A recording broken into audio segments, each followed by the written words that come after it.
Pour of Pour. Back to the book of Esther, and we are in the second chapter. I'm still wore out from the last one. Oh boy.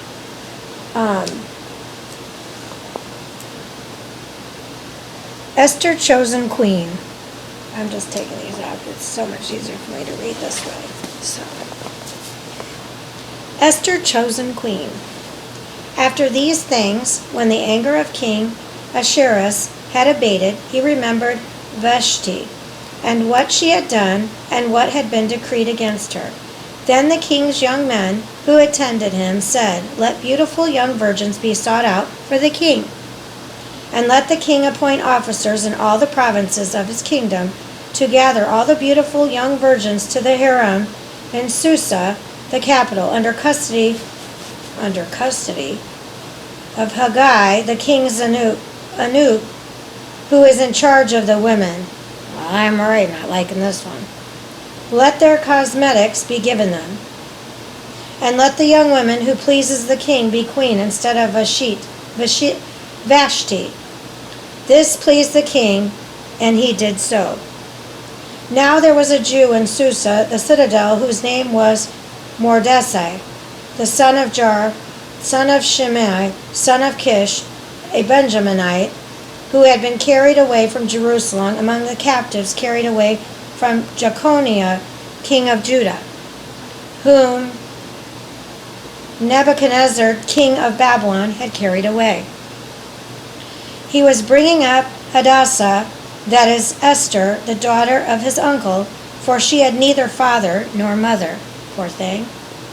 The young woman had a beautiful figure and was lovely to look at. And when her father and her mother died, Mordecai took her as his own daughter. Sounds like Poopsie taking me and Jamie in as his own daughters, even though he didn't give birth to us. I was so blessed having two dads. Thank you, Jesus. So when the king's order and his edict were proclaimed,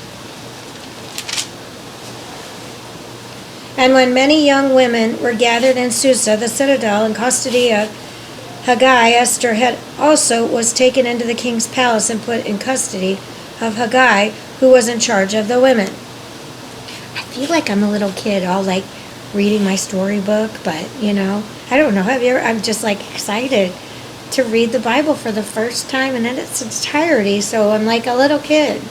That's how I feel. No wonder my brother was like, have you read it all yet? Bits and pieces here and there, but I'm excited, and this is only day 2 of it. It's super fun. And the young woman pleased him and won his favor. And he quickly provided her with her cosmetics and her portion of food, and with 7 chosen young women from the king's palace, and advanced her and her young women to the best place in the harem. Esther had not made known her people or kindred, for Mordecai, who commanded her not to make it known. And every day Mordecai walked in front of the court of the harem to learn how Esther was and what was happening to her. Now when the turn kind of like overseas where they have brothels, there's no doubt those women are not there of their own free will. Now strippers, yeah, unless somebody is lassoed them in, but those strippers go to those clubs because they're putting themselves through college. Isn't that ridiculous that they have to do that in order to survive in this world? It's a sick world out there that we need to do something about it. Just saying. On to my Bible. Sorry, I digress.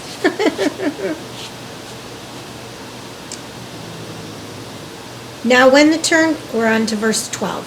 Esther 2, verse 12. Now when the turn came for each young woman to go into the king Ahasuerus, after being 12 months under the regulations for the women, since this was the regular period of their beautifying, 6 months with oil of myrrh, and 6 months with spices and ointments for women. When the young women went into the king in this way, she was given whatever she desired to take with her from the harem to the king's palace.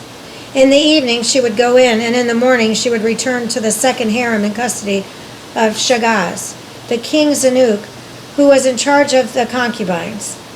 Oh my word. I'd be letting people out, I can tell you. I'd be out of my mind.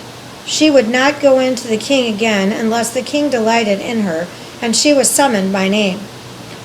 When the turn came for Esther, the daughter of Abihail, the uncle of Mordecai, who had taken her as his own daughter, to go into the king, she asked for nothing except what Haggai, the king's eunuch, who had charge of the women, advised. Now Esther was winning favor in the eyes of all who saw her. And when Esther was taken to King Ahasuerus into his royal palace in the 10th month, which is the month of Tebeth, in the 7th year of his reign, the king loved Esther more than all the women, and she won grace and favor in his sight more than all the virgins, so that he set the royal crown on her head and made her queen instead of Vashti. Then the king gave a great feast for all his officials and servants. It was Esther's feast. He also granted a remission of taxes to the provinces and gave gifts for royal generosity. Mordecai discovers a plot, verse 19. Now when the virgins were gathered together the second time, Mordecai was sitting at the king's gate. Esther had not made known her kindred or her people, as Mordecai had commanded her, for Esther obeyed Mordecai just as when she was brought up by him. In those days, as Mordecai was sitting at the king's gate, Bigthan and Teresh, two of the king's eunuchs, who guarded the threshold, became angry and sought to lay hands on King Ahasuerus. And this came to the knowledge of the Mordecai, and he told it to Queen Esther, and Esther told the king in the name of Mordecai. When the affair was investigated and found to be so, the men were both hanged on the gallows. And it was recorded in the book of the Chronicles in the presence of the king. Wow. Wow. Wow, wow, wow, wow, wow, wow, wow. I guess I've just never fully read some of this. I mean, I know this exists, but wow. Wow, wow. Wow. So anywho, I'm just still trying to digest all that. The harem, the concubines. It's just a vision you don't want to ever imagine. I certainly don't. But anyway, it's in the past. Just doing some research.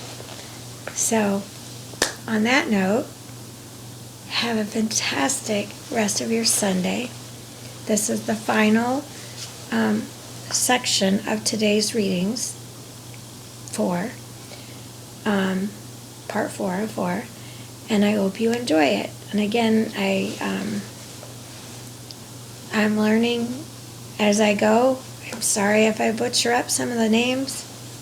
Eventually, maybe when I go back, I'll know how to pronounce them all, and I can laugh about it. Oh my gosh, did I say it that way? Oh Lord. Anyway, if you can't laugh at yourself, you can't really laugh at others. So, why not? Life is all about adventures, and I'm definitely on one today. I gotta go for some more rounds of my neck, my leg warmers, because my legs are pretty puffy today. But doesn't help, I didn't get much sleep, so I have a nap in my future. So on that note, toodaloo. Bye.